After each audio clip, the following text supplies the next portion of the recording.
Hola, mi nombre es Fray Abel de Jesús, soy carmelita descalzo y youtuber. Mi conversión pues fue como a la edad de 15 años.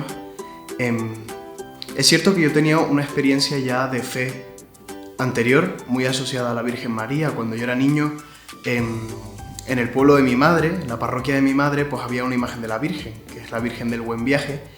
Y bueno, nosotros íbamos allí por las fiestas del lugar. Y ese momento, en esas fiestas, yo sentí una profunda experiencia de la Virgen María, una profunda experiencia mariana.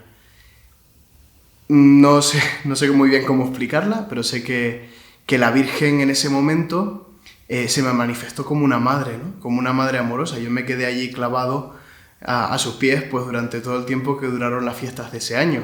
Yo apenas era un niño y ni siquiera me acuerdo de la edad que tenía. Pero esa experiencia me marcó de niño. Lo que pasa que después pues también me fui olvidando un poco de la Virgen, y una vez que terminé las catequesis para la primera comunión, pues me fui de la iglesia. Así que, como pasa muchas veces, mi primera comunión fue la primera y la última también, al menos de esa etapa. Luego mi fe pues fue derivando peligrosamente hacia al agnosticismo o incluso el ateísmo, ¿no? Yo pensaba que la imagen de Dios y todo eso estaba bien a nivel cultural y que servía por un poco congregar a las familias en las bodas, los bautizos y las comuniones, pero esa fue la idea de Dios que yo tuve durante un tiempo. y nada más. Por eso el Señor tuvo que salir en mi busca y manifestárseme personalmente, porque ya yo estaba a punto de declararme ateo. Y fue cuando cumplí 15 años, más o menos, por esa época, que un grupo al que yo pertenecía, que se llamaba Savia Nueva, este grupo que es un grupo de jóvenes entre parroquias y demás que trabajan al servicio de la iglesia, ¿no? Pues me apunté no porque tuviera convicciones creyentes o porque yo me considerara muy cristiano ni nada. Realmente no sé exactamente por qué me apunté a ese grupo. Lo cierto es que hicieron una convivencia. Fue una convivencia de fin de semana, a la que tampoco sé por qué fui exactamente. El hecho es que me encontré allí y ese sábado por la noche de esa convivencia, el Señor se me manifestó, personalmente. O sea, si no hubiera sido por esa experiencia, yo creo que jamás hubiera creído en Dios. Sé que hay otra gente que no necesita la experiencia del encuentro personal y eso me parece muy valioso. Yo, por ser tan pobre y por estar tan próximo ya al ateísmo de manera irremediable, pues el Señor se me quiso manifestar de esa manera, de forma viva, personal, concreta. De hecho, recuerdo muy bien el momento. Entramos a una capilla pequeñísima, era casi minúscula, y allí tuvimos un pequeño rato de oración. Claro, a mí me pilló desprevenido. Yo no sabía muy bien qué íbamos a hacer allí, pero lo cierto fue que cuando entré, el Señor se me manifestó. Personalmente, no sé exactamente cómo explicarlo, pero en ese momento yo sentí que el Señor me llamaba por mi nombre y que me estaba manifestando su existencia a través de mis afectos, ¿no? A través de esa experiencia subjetiva. Y a partir de ese momento me consideré creyente de verdad, o sea, de los que se han encontrado con Cristo y creen firmemente en su existencia. Lo que pasa es que mi vida no cambió con esa conversión. Es decir, una conversión, por así decirlo, teórica, ¿no? Pero no una conversión práctica. Moralmente yo seguía haciendo más o menos lo mismo en mi vida. De hecho, yo me sentía interiormente muy vacío, ¿no? Porque tenía una gran sed de infinito y esa sed, ese vacío interior no se llenaba. Y no se llenaba hasta que me encontré con Cristo. Pero es que después de encontrarme con Cristo, seguía haciendo lo mismo en mi vida, o sea, no... Y de hecho fue aumentando ese vacío interior. Y bueno, pues lo intentaba llenar con múltiples cosas, pues con los estudios, con planes de futuro, pues con los amigos, con las demás cosas, o sea, siempre estaba detrás de esa plenitud que no podía conseguir. Y mi vida, pues, fue derivando hacia el desastre, ¿no? Hacia la tristeza, hacia el no encontrar el sentido de mi vida, que en realidad es una experiencia muy dura, ¿no? No encontrar el sentido de la propia vida. Y en ese estado estuve un par de años buenos hasta que al final pasó otra cosa que transformó mi vida. Y eso es la vocación a la vida consagrada, que es donde yo empecé a descubrir, tanto con la vocación al seminario diocesano como después la vocación que sentía a los carmelitas descalzos, que mi vida tenía un horizonte nuevo, que Cristo pedía algo más de mí, pero no porque quisiera que yo sacrificara todo lo que había planificado en mi vida, sino porque quería llenarme de plenitud. Y entonces ese amor de Cristo que solo experimentaba en la teoría o en la intimidad, poco a poco se fue concretando en mi vida en su totalidad. Y en el momento que decidí responder a mi vocación, pues empezó para mí la verdadera plenitud de vida. Pues bien, la vocación es el siguiente capítulo, ¿no? O sea, cómo el Señor se la ingenió para que yo abandonara mi vida, una vida de vacío, de insatisfacción, y comenzara a vivir la verdadera vida de Cristo, ¿no? La vida en plenitud. Y lo hizo a través de la llamada al sacerdocio en primer lugar. Yo sentí profundamente la llamada a salir de mi vida, ¿no? A salir de mis planes. Yo tenía pensado irme a estudiar a Salamanca la carrera de comunicación audiovisual y de hecho hice las pruebas de acceso a la universidad y me fue muy bien, me admitieron, pero había algo dentro de mí que tiraba en la otra dirección y es precisamente la vocación, ¿no? ¿Cómo fue? Bueno, pues un grupo de amigos de este grupo de Savia Nueva, pues todos ellos decidieron de pronto como entrar al seminario, ¿no? Así de repente. Eran tres o cuatro, sí. Y al final, pues yo viendo eso, viendo que uno decía que iba a entrar, luego el otro, luego me enteraba del otro, pues eso fue generando en mí un profundo deseo de entrar al seminario, ¿no? Yo pensé que era una tontería, ¿no? Una cosa como que me estaba inventando en ese momento, como una paranoia, ¿no? Porque abandonar todo simplemente por un capricho o por algo que se te mete en la cabeza, pues no me parecía, ¿no? Pero lo cierto es que esa idea se me había clavado como una flecha y no me la podía sacar. Y conforme iban avanzando los meses, de cara a que comenzara el nuevo curso, esto era cuando yo tenía ya 17 años, ¿no? Para cumplir 18, pues no sabía qué hacer. No sabía qué hacer. Hasta que fui a una convivencia con todos estos amigos que te digo y fuimos a una convivencia en el seminario. Cuando terminó la convivencia, pues yo me decidí que yo quería entrar al seminario y así fue. Mi familia, por supuesto, no sabía nada. Se llevaron una sorpresa muy grande cuando les dije que ya no me iba a Salamanca, sino que lo que yo quería era entrar al seminario. Y así fue. Y entré septiembre y allí estuve hasta el quinto curso. O sea, 4 años y medio en el seminario, que fueron los años, desde luego, más felices que he vivido en mi vida, ¿no? O no sé si los más felices, pero desde luego los que más me he reído y los años en los que mejor me lo he pasado. Fue un tiempo estupendo, el tiempo del seminario. Y ahí empecé a descubrir lo que era la felicidad, ¿no? Lo que es tener un horizonte en la vida. Y por eso digo que para mí el seminario fue una etapa importantísima en la que aprendí muchísimo. Además, me tocaron unos formadores mucho mejores de los que yo merecía, ¿no? De los que yo merecía en ese momento. Me ayudaron muchísimo, me ayudaron a encontrarme con la verdad sobre mí mismo, la verdad sobre el Evangelio, la verdad sobre Dios. Y fue un tiempo de mucha lucha, ¿no? Interior, mucha lucha espiritual, pero también de mucho aprendizaje. Y la verdad que no sé cómo puedo agradecer lo que hicieron por mí, sobre todo los directores espirituales, que eran los que más tenían que apretar las tuercas interiormente, ¿no? Tengo un buenísimo recuerdo de todos ellos y de todo lo que me ayudaron a seguir enamorándome más de Cristo, ¿no? Y a corresponderle desde mi pobreza. Lo que pasa es que ya en el tiempo del seminario yo empecé a sentir una inquietud mayor, ¿no? Como una vocación dentro de la vocación. Ya casi desde el segundo año yo empecé a darle vueltas a esto de ser carmelita descalzo, ¿no? La orden de Santa Teresa de Jesús. ella siempre estuvo vinculada un poco a mi conversión, no sé exactamente por qué. Yo fui a Ávila en un viaje de teatro y allí la conocí, pero no fui porque fuera peregrino o por nada espiritual. Y allí la conocí, como digo, y ella me fue acompañando en el proceso de convertirme a Dios.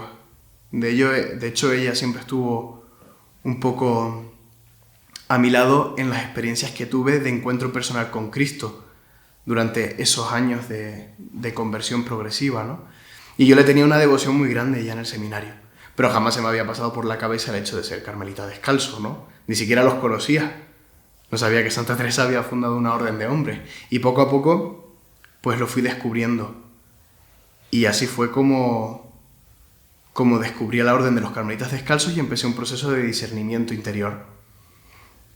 Claro que eso llevó su tiempo porque, pues con toda la razón del mundo, los formadores no me dejaron ir así como así, en plan, ahora yo siento estos sentimientos de que quiero ser fraile y ya está, no, sino que hubo que hacer un proceso de discernimiento más o menos largo, ¿no? En el que yo cada vez sentía unos deseos más fuertes, hasta que al final, ya en el quinto curso, me decidí y entré a la Orden de los Carmelitas Descalzos como postulante. Fue una cosa un poco así rápida, ¿no? Salí un lunes y un viernes ya estaba en la casa del postulantado, que es la primera etapa. Y yo iba muy seguro de mí mismo y de mi vocación, pero lo cierto era que había que empezar otro proceso y que los formadores nuevos tenían que discernir si Dios me llamaba a ser carmelita o no. Pues nada, salí del seminario y me presenté allí con todas mis maletas, en plan, hola, vengo a quedarme. Y claro, yo me tuve que decir, bueno, pero esto no es tan rápido, no vienes a quedarte, sino que tienes que hacer un proceso. Y bueno, pues estuve allí bastante tiempo en la casa del postulantado, también otros periodos estuve en casa, hasta que al final ya me dieron el consentimiento y entré a la Orden de Santa Teresa. Y yo creo que nunca he experimentado una alegría tan grande como cuando entré a la Orden de los Carmelitas Descalzos, la verdad, porque de alguna manera el Señor había ido sembrando en mí el deseo de ser fraile, ¿no? Con los votos de pobreza, castidad y obediencia. Por eso, después de tanta espera y el hecho de conseguir entrar, pues sí, me dio mucha alegría. Y aquí en la orden, pues, ha ido creciendo mi amistad con Cristo, ¿no? Sobre todo porque Él lo ha ido haciendo todo, no por mis virtudes, porque si fuera por eso no habría conseguido nada, ¿no? Pero Él, a pesar de mis pobrezas, de mi pecado, de mis miserias, de mi incapacidad sobre todo, pues Él ha ido liberándome de muchas cosas, ¿no? Sobre todo haciéndome verme a mí mismo con paz, ¿no? Viendo mis virtudes y mis defectos y lo que Él hace de mí. Y en ese sentido mi alegría no ha hecho más que crecer según ha ido creciendo mi amistad con Cristo, ¿no? Bueno, y la tercera parte es la misión, ¿no? Que es lo que un poco en lo que estoy ahora. Yo ahora estoy en el proceso formativo del estudiantado, que es el tiempo después de la profesión simple, que se llama, que es cuando ya ingresas de modo propio, oficial en la orden. Yo el año pasado estaba en el desierto de Las Palmas haciendo el noviciado, que es la etapa esa por la cual ya te formas de manera intensa en la espiritualidad y en el carisma, ¿no? Y ese año fue un año de desierto total para mí. No solo porque estuviera en el desierto de Las Palmas, en Castellón, sino porque también hice un proceso muy grande de purificación de muchas cosas, ¿no? Sobre todo de silencio. Yo ya desde hacía muchos años me había quitado las redes sociales prácticamente, me había quitado el internet y solo entraba de manera muy puntual, ¿no? Sobre todo para revisar el correo y demás. Fue un proceso de desconexión, ¿no? Que yo creo que me hacía mucha falta después de toda una vida pues desperdiciada muchas veces en los medios de comunicación.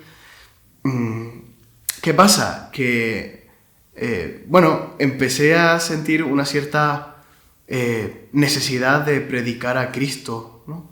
Sobre todo de predicar a Cristo a la gente de mi generación, los millennials, ¿no? Que muchas veces están tan alejados de la fe o tienen tanto desconocimiento, o muchas veces nos dejamos llevar por los prejuicios con respecto a la fe católica, y falta mucho ese proceso de comunicar a Cristo. Yo empecé a echar eso en falta. Por otro lado, yo había empezado a seguir a un youtuber que se llama Antonio García Villarán, que bueno, que un crítico de artes, no era nada sobre espiritualidad y demás. Y esa idea, no sé por qué, me rondaba en la cabeza, ¿no? El tema de YouTube. Claro que lo dejé pasar. Yo dije, esto no es posible, ¿no? Yo con todas mis miserias, con todos mis pecados, con mis vanidades, pues el mundo de internet no es para mí, ¿no? El hecho es que el mismo día de mi profesión religiosa, allí en el desierto, al final del noviciado, yo sentí una llamada especial, ¿no? En la misma celebración, que por cierto fue una celebración muy bonita, la recuerdo con mucha alegría, pero dentro de mí empezó a crecer como esta inquietud misionera, ¿no? Y la idea de YouTube pues no se me iba de la cabeza, no se me pasaba. Y yo decía, pues no va a ser que el Señor quiere algo de mí con respecto a esto. Lo que pasa es que, como siempre, pues le dije que no, que eso no era para mí, que seguramente serían ilusiones mías, que el Señor me estaba pidiendo eso, y ya está, y lo dejé pasar. Luego lo comenté con mi director espiritual, esperando que me fuera a decir que no, claro. Sobre todo conociéndome, ¿no? Y conociendo quién soy yo y lo que he sido. Pero cuando yo esperaba que él me iba a decir que no, pues no me dijo que no directamente, sino que empezamos un proceso de discernimiento. Y ese proceso de discernimiento, que fue sobre el verano de este mismo año, de 2019, pues lo fuimos pensando. Yo al final del verano llegué a una conclusión y tomé la decisión de que yo no me iba a ser youtuber. Pero al final, como cuando el Señor se empeña lo consigue, pues al final terminé haciéndome youtuber. Yo se lo comenté a los formadores, tanto al maestro de estudiantes, que es el que más me acompaña ahora, ¿no? A nivel formativo, y al provincial de España, y los dos, para mi sorpresa, me dijeron que sí, que le parecía una buena opción, ¿no? Y que me apoyaban totalmente. Entonces, cuando yo pensaba ya que no iba a ser posible que yo fuera youtuber porque no me veía capacitado, al final fueron mi propio director espiritual y los formadores los que me dieron su sí, me dieron su apoyo, y al final pues acabé abriendo un canal de YouTube. Claro, yo no tenía redes sociales, tenía 0 seguidores y estaba bastante desconectado de todo el mundo de los medios de comunicación. Así que durante todo el mes de septiembre y parte de octubre me puse ahí a formarme a tope en todas las cosas de medios de comunicación, que lo tenía todo bastante olvidado, de diseño, de vídeo y demás. Y el día 15 de octubre, el día de Santa Teresa de Jesús, saqué el primer vídeo, un vídeo sobre la oración. Y desde ese momento, pues, subo vídeos todas las semanas. El número de seguidores va creciendo, ¿no? Gente que para mi sorpresa pues se siente ayudado con las cosas que pueda decir o los vídeos que pueda hacer, ¿no? Por muy pobres que sean. Y la verdad que estoy muy contento, ¿no? Mi mayor deseo es que todos se encuentren con Cristo y lleguen a un conocimiento de su misericordia, ¿no? Ese es mi mayor deseo, y me conformaría con que un solo joven que no conocía a Cristo pues lo conozca, ¿no? Y se encuentre de manera personal con su amor, como también yo me encontré con él hace ya bastantes años, ¿no? Ese es mi mayor deseo. En el seminario rezábamos el rosario y lo hacíamos en comunidad. Lo que pasa es que a mí un poco me aburría al principio, ¿no? Lo encontraba demasiado repetitivo, lo típico. Pero después, en unos viajes que hice a Inglaterra, estuve 2 veranos haciendo un voluntariado con las misioneras de la caridad, las Madres de Teresa de Calcuta. Empecé a descubrir o empecé a ver el rosario de otra forma. La manera en la que ellas rezaban el rosario de manera tan tierna, de manera tan dulce, de manera tan sencilla, me interpeló mucho en ese momento. También la experiencia de los católicos en Inglaterra, que llevan el rosario también como un signo de su identidad. Pues en medio de tantas confesiones distintas, ¿no? En medio de tantas religiones, pues el rosario se convierte como en un signo característico de los católicos en Inglaterra. y me fijé la devoción con la que la gente allí reza el rosario, ¿no? Incluso en público. Y eso a mí me interpeló. Y desde ese momento empecé a tener no solo una mayor devoción al rosario, sino también una mayor devoción a la Virgen María, a la que durante un tiempo, bueno, pues estuve un poco olvidada. Ya dije que mis primeras experiencias de fe estuvieron vinculadas a la Virgen María. Pues también vinculado a la Virgen María ha estado mi vocación, ¿no? Hasta que entré en su orden, la Orden de la Virgen. Los carmelitas descalzos se llaman oficialmente los hermanos descalzos de la Bienaventurada Virgen María del Monte Carmelo, por lo que es la Orden de la Virgen. Y aquí en la Orden siempre he rezado el rosario. Ahora lo rezo todos los días en la iglesia que tenemos aquí, en la Casa del Estudiantado, y me ayuda mucho, me ayuda a mantenerme en la presencia de Jesús, ¿no? A través de los Ave Marías. Me ayuda a sostenerme en la oración, que la oración a veces no es fácil, ¿no? No es fácil mantenerse en el silencio, en la sequedad, en el desierto, pero a mí el rosario personalmente me ayuda mucho, ¿no? Me ayuda mucho y creo que a todos les puede ayudar, ¿no? Rezar el rosario. Por eso invito a todos a que sigan este canal, el Rosario de las 11 p.m, que le tengan mucha devoción a María, porque es que sin María no hay Jesús, al menos en la actual historia de la salvación. Jesús recibe su humanidad de la Virgen, ¿no? Naciendo de ella. Y María es la que siempre adelanta la vida pública de Jesús, ¿no? Está tanto al principio como también al final. María se encuentra al final del Evangelio, en la cruz, en Pentecostés. Por tanto, María tiene una especial importancia para los cristianos. Y olvidarnos de María, en cierto sentido, es olvidarnos de Jesús también. Por eso yo le tengo mucha devoción a la Virgen María y desearía que todos la tuvieran. Por eso agradezco mucho la existencia de este canal.